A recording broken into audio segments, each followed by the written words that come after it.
Una investigación que te llevó mucho tiempo, muchos años, que representó recorrer parte del continente, Chile, Paraguay, bueno, nuestro país obviamente, Argentina, buscando documentación, buscando a los familiares, a los testigos directos. ¿Quiénes eran? ¿Qué es esta familia Barret? Los Barret son una familia de revolucionarios cuyo fundador o iniciador es Rafael, que es un escritor español que vivió apenas 34 años, pero que fue suficiente para hacer una gran obra literaria y también para tener una militancia social en Paraguay. Él en realidad era español, pero viene a Paraguay y ahí es donde nace el Rafael que conocemos, el Rafael Barret que conocemos. Luego está su hijo, tiene un único hijo que es Alex, que es un exiliado paraguayo que vino a Montevideo a principios de los 60.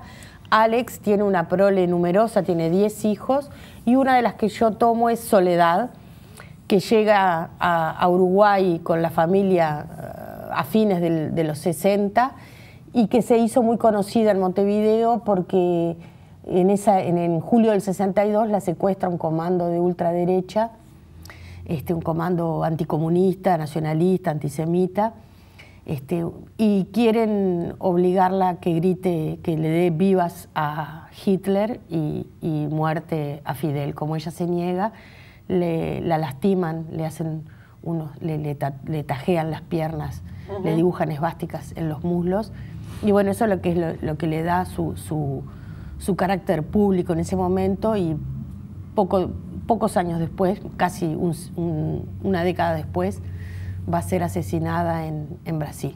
En el libro tú vas contando que este hecho que vive Soledad Barret cae en el descrédito, no le creen que se las hizo ella misma, a pesar de que el contexto, tú misma lo contás, el contexto es que había explotado, por ejemplo, una bomba en una sinagoga, que había hechos nazis o neonazis en el propio país, y sin embargo, desde algunos medios de comunicación se descree que esto que sucede haya sido verdad.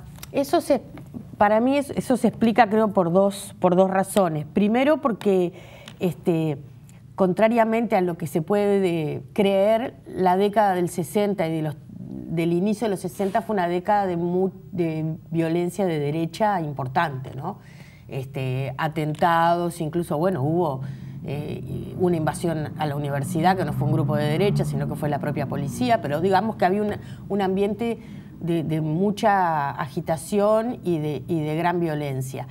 Y la segunda cuestión es que ella formaba parte de una familia, de un apellido revolucionario, y por lo tanto un sector, sobre todo el sector vinculado al herrerismo y particularmente Nardone, ponen en duda el atentado y dicen que era un fraude, un autoatentado con fines políticos.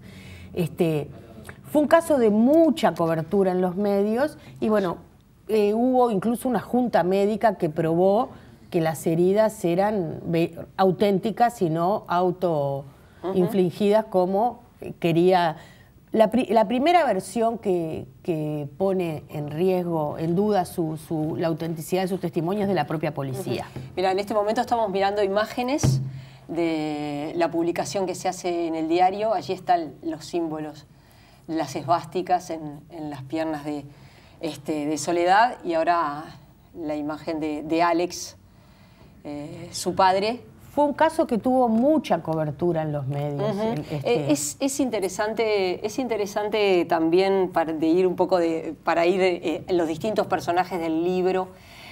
¿Por qué es que el libro se llama La vida es tempestad? A partir de una frase, de una carta que Rafael, el abuelo de Soledad Barret, le envía a su esposa, a Panchita, y le dice, ¿no? Nos esperan tiempos ásperos, nuestra vida es una vida de revolucionarios para nosotros. La vida es tempestad. La vida es tempestad. Sí, a mí a veces uno tiene dificultad para hallar el título de una obra y otras veces surge sola, y este fue un caso en que me gusta el título sobre todo porque es de la pluma de Rafael, y es eso que le dice Rafael a Panchita: la vida es tempestad, para nosotros la vida es tempestad, es el sino de la familia, ¿no? Es el mandato, y es lo que va a suceder con todas las generaciones, porque si bien yo tomo a Soledad, todos los hermanos de los 10, siempre en esa familia había alguien que estaba preso, había alguien clandestino, había alguien huyendo, y bueno, se transforma en Barret y persecución, exilio, son sinónimos. ¿Y cómo su familia, la familia de Soledad, tiene todos estos gestos heroicos? Tú también contás su papá, que de Paraguay va a Buenos Aires, que en Buenos Aires hace el servicio militar, que cuando llega el momento de homenajear a la bandera argentina, se niega por lo que había sido la Triple Alianza y el papel de Argentina contra Paraguay. Paraguay, que tú decís en el libro, es un capítulo aparte en la historia latinoamericana, que realmente conocemos muy poco. Eso es uno de los creo que, de los aportes que intenté hacer, que es a conocer la historia de Paraguay, un país que tuvo la guerra de la Triple Alianza en el siglo XIX, que tuvo una guerra que yo ahí desarrollo porque Alex, padre de Soledad, luchó en ella, que es la guerra del Chaco, que es una guerra que costó cruenta, terrible, una guerra muy dura, de la cual tampoco estudiamos demasiado. Tuvo una guerra civil en el año 47 que dejó cientos y miles de muertos y de exiliados. Entonces, y después tuvo una eternidad de oprobio, que fue la dictadura de Stroessner. Entonces, a partir de la historia, porque además está muy entretejida y muy ligada, no se puede entender la historia de los Barret sin entender la historia de Paraguay, ¿no? Y la historia de Uruguay, de Argentina y sobre todo de Brasil en el caso de Soledad. Y también cuando uno ve el caso de Soledad y de 5 de sus hermanos que se van a Cuba, que se van a entrenar a Cuba, que también pasan por Moscú, aunque tú decís, finalmente Soledad no termina participando en ningún enfrentamiento armado, no participa, creo que muere a los 27 años, tú decías, es técnicamente desaparecida, se va a luchar por Brasil, por la independencia, termina muriendo en Recife. Las características de esos revolucionarios de la época, yo pensaba, ¿no? Sí, ellos son todos, digamos, internacionalistas, ¿no? Tenían la idea de que, hay que pensar en la influencia de la Revolución Cubana, ¿no? La obligación de todo revolucionario es hacer la revolución, entonces ellos y sus hermanos se van a entrenar a Cuba. Primero van a Moscú, cuando todavía la Unión Soviética apoya la lucha armada en Paraguay, que fue uno de los pocos países donde apoyaron durante un tiempo la lucha armada. Después se van a Cuba y un poco van a prepararse para ir a donde surja la posibilidad cierta de hacer la revolución. Algunos de los hermanos después se van a vincular o intentar vincularse a Colombia, y ella, por razones que tiene que ver con que se hace pareja y se casa con un brasileño, seguramente se acerca más a lo que era la guerrilla brasileña y tiene una hija y decide dejar a su hija en Cuba, primero él, y viajar, entrar clandestinos a Brasil a luchar contra la dictadura. Solamente que, Soledad cuando llega, ya su marido ha sido asesinado, ella hace otra pareja en Brasil. Muy complicado. Que es un colaborador de la represión y que es quien la va a traicionar y la va a llevar a la muerte. Que vive hasta hoy día, ¿no? El cabo Anselmo. Anselmo. A la vez, cuando uno va leyendo el libro, uno dice, pero el Plan Cóndor, del que tanto hablamos, de la coordinación represiva de las dictaduras, ¿cuándo empezó efectivamente? Porque uno tiene la sensación que hay toda una coordinación previa, que hay un cóndor antes del cóndor más conocido. Yo creo que si bien el Plan Cóndor como como una estrategia continental, puede ser de los 70, el intercambio de prisioneros, el secuestro clandestino y el traslado de un país a otro es muy anterior. Es en los años 40, a fines de los 40, los paraguayos que emigran a la Argentina después de la Guerra Civil los secuestran y los entregan a Argentina. En Brasil, antes del golpe de Estado, incluso bajo el gobierno de Goulart, secuestran gente y la entregan a sus países. El intercambio de prisioneros es previo, y si uno lo rastreara, creo que te vas hasta la década del 30, ¿no?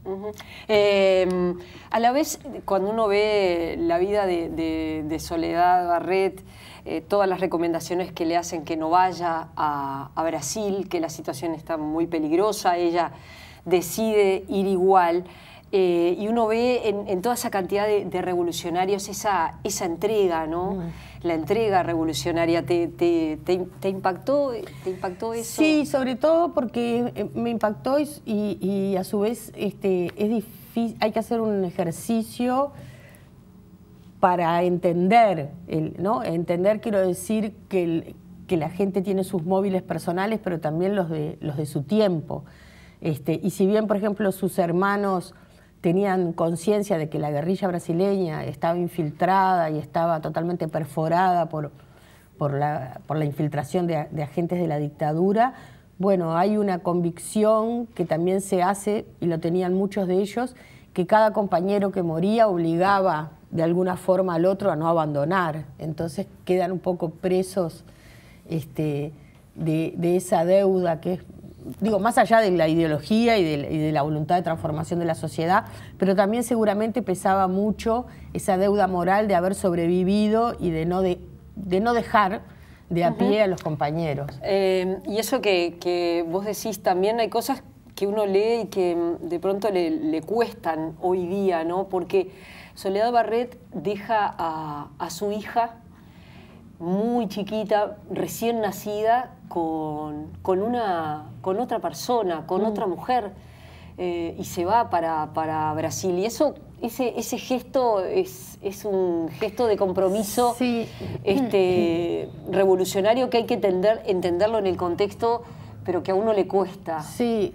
Bueno, en primer lugar, Soledad es una mujer contracorriente en muchos aspectos, ¿no? Si vos pensás que ya a los 18 años, ¿no?, estaba viajando por el mundo sola, que salió prácticamente del campo de Paraguay, alguien que no había salido a ningún lado, vino a Montevideo y ya de ahí empieza la vez en Moscú, la vez en La Habana, en Santiago. Te interrumpo un segundito. Y recordémosle a la gente que está muerta desde los 27 años. Digo, es una intensidad de la vida muy grande, porque de pronto no dijimos ese detalle que no es menor, porque uno piensa, ¿te está hablando de una mujer de 40 años? No, estamos hablando de una mujer de 27 años. Sí, la Soledad Barret, que pública, tiene 10 años de vida nada más, ¿no? Entre los 16 que la secuestran en Montevideo y o 10, 11 años, en realidad la matan al día siguiente de su cumpleaños. Pero bueno, para entender eso que vos estabas planteando, hay que ver lo que era la convicción de una generación que no aspiraba a tener una vida personal, no pensaba ni en términos de ahorro, ni de compra de casa, ni de progreso económico. Eran todos valores que una generación o un tipo de jóvenes no tenían, ¿no? Habían renunciado a ella. Y bueno, y vos en el libro, que se lo dedicás a la memoria de Hugo Cores, pero que también se lo dedicás a Damaris de Oliveira Lucena, con quien Soledad Barret dejó a su hija. Vos estuviste con Damaris, bueno, por supuesto que estuviste con la hija de Soledad, y tomaste la decisión de dedicarle el libro a Hugo y a Damaris. ¿Por qué a Hugo y por qué a Damaris? Bueno, a Hugo Cores porque fue un amigo, una referencia personal, política, y con quien hablé mucho, porque este proyecto, antes de ser retomado de manera intensa en los últimos tiempos, tiene un origen bastante antiguo, y yo hablé muchas veces con Hugo, sobre todo de la obra de Rafael. Hugo, bueno, tenía un origen anarquista y es un autor, Barret, estimado por mucha gente, pero en particular por los anarquistas. Y Damaris porque Damaris es la mujer que cría a la hija de Soledad. Es una mujer que a su vez ella misma estuvo presa, le mataron al marido delante de los hijos. En el momento, en buena parte del tiempo que cría a la hija de Soledad, ella también tiene un hijo preso en Brasil. Entonces la vi como, bueno, la mujer que sostuvo, que estuvo en la retaguardia habiendo estado en la vanguardia también, digamos. Y bueno, me pareció que era un homenaje merecido a una luchadora. Que se sintió también como en la obligación. Sí, bueno, lo tomó como una tarea que le encomendaron, y esa tarea se transformó en un afecto sostenido, y hoy es la madre, Nyasaindi, que es la hija de Soledad. Prácticamente no conoció a su madre. Nombre guaraní. Nombre guaraní. No tiene recuerdos, pero ella dice, bueno, que tiene dos madres, ¿no? Una madre en la tierra, que es Damaris, y una madre de luz, que es Soledad. ¿Y qué es de la vida de la hija de Soledad Barret hoy día? Porque bueno, este libro, que como le decíamos va a estar el viernes en las librerías, tiene documentación, tiene entrevistas, tiene mucha investigación, como bueno, solés hacer en los libros que publicás. ¿Qué es de la vida de...?